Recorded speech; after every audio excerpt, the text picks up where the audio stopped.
This Christmas, we ask a haunting question. Do Christians know it's Christmas time at all? When the loudest voices in Christianity celebrate the birth of Jesus while ignoring everything he taught, feeding the hungry, welcoming the immigrant, loving without condition, something's gone terribly wrong. In this episode, we take an honest, sometimes snarky, because you know us, always heartfelt look at how Christian nationalism and ultra-right beliefs miss the very heart of Christmas. We'll talk about the hypocrisy, the fruit of those beliefs, and what it really means to live out the radical love of Jesus in our world today. Because Christmas isn't about power, control, or cultural wars. It's about love, real Jesus-shaped love. Would it be okay if I were to tell you that I am afraid someday? So I call you up and you call me down. Would it be okay? Hello and welcome to the FreedHearts podcast. My name is Robert Cottrell and I'm here as always with Susan Cottrell. Do they know it's Christmas time at all? Okay, Well, do they? We're going to talk about that today. Okay, Hey friends, awesome. Welcome back. We're so glad you're here. Today's episode is called, you may have guessed, Do Christians Know It's Christmas Time at All? I mean, if you're old enough, you may remember the 1984 song, Do They Know It's Christmas? There's a group of musicians in London actually gathered to raise awareness and funds for starving people in Africa. It was the start of the Band-Aid, Live Aid movement. And the question was haunting, convicting, do they know it's Christmas time at all? It's been 40 years, and we're asking a very different but just as haunting and timely question. Do Christians know it's Christmas time at all? Because when we look at what many who call themselves Christians are doing, the loudest voices out there, the ones shaping politics and policies today, the ones with the biggest platforms, we see something that, to be honest, that looks very little like Jesus. Yes. So let's go back to the very beginning. For Christians, Christmas celebrates the birth of Jesus. Not Jesus born in a palace, not Jesus wrapped in wealth or privilege, not Jesus surrounded by power, not Jesus the nationalist, but Jesus born in poverty, in a barn, laid in a feeding trough because there was no room for him in the end. I saw a meme, and it was Jesus with a staff and everything else talking to Jesus with a MAGA hat and an AK-47. It's like, so yeah, it's not the white Christian nationalist Yes, Jesus. yes. Sorry. Okay. Yeah. So go back to, but Jesus born in poverty. Let me give you back your flow, your beautiful storytelling. So we're not talking about Jesus in a palace or wrapped in wealth or privilege or surrounded by power, but Jesus born in poverty in a barn, laid in a feeding trough because there was no room for him at the inn.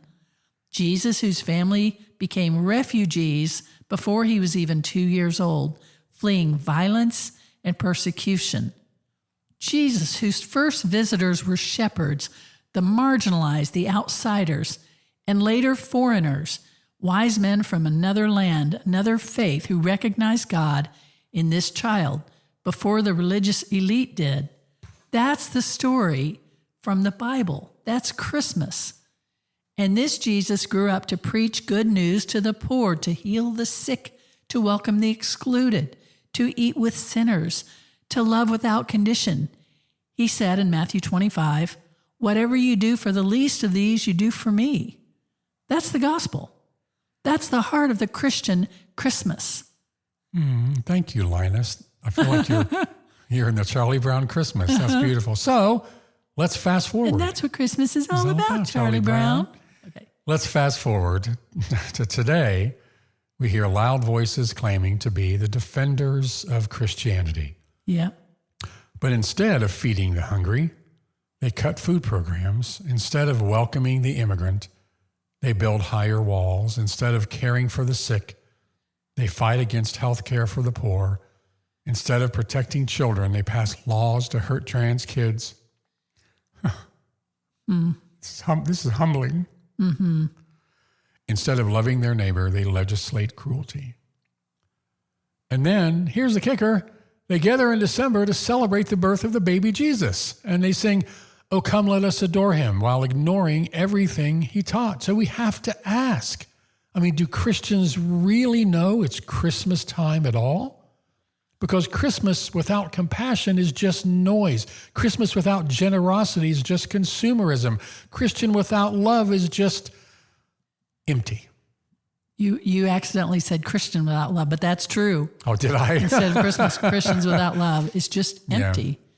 And Jesus said, you'll know them by their fruit. Now let's look at the fruit of Christian nationalism, the ultra-right, fear-driven brand of, quote, Christianity.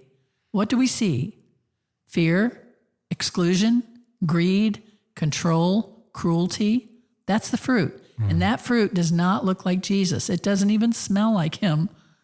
Now let's contrast this with the fruit of the Spirit.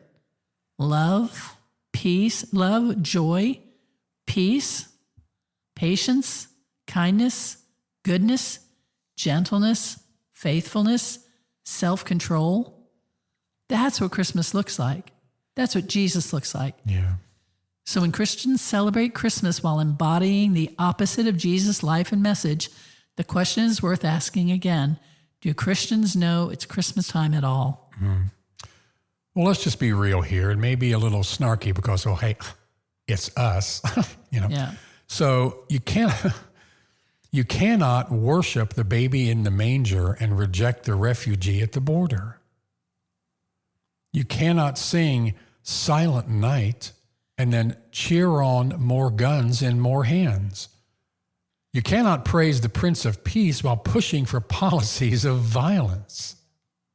You cannot adore the Christ child born in poverty while despising the poor in your own neighborhood.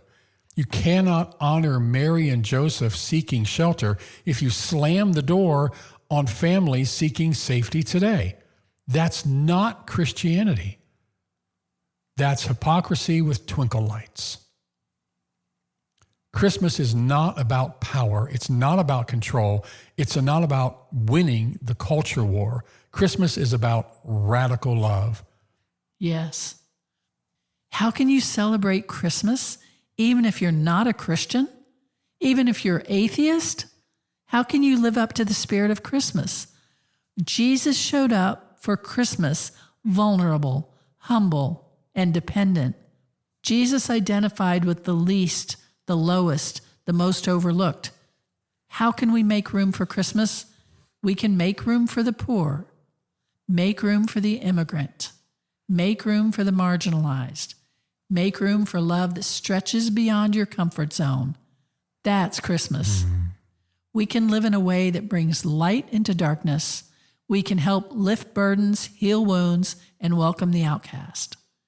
We can choose generosity over greed, compassion over fear, love over judgment, because that's Christmas. That's the gospel. That's Jesus.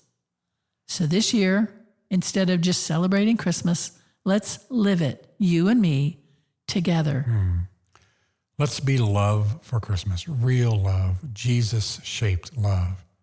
That's Christmas. We want to wish you happy holidays. We want to wish you Merry Christmas. We love you. We're keeping it short today because, Christmas is coming up and we know you're busy. So we just wanted this simple message to share with you. And whatever your beliefs. Yeah, whatever your beliefs are. We all want these things. Yeah, we all want these things. And we wanted to pose the question just to remember that, do Christians know it's Christmas time at all? But we know you know, beloved.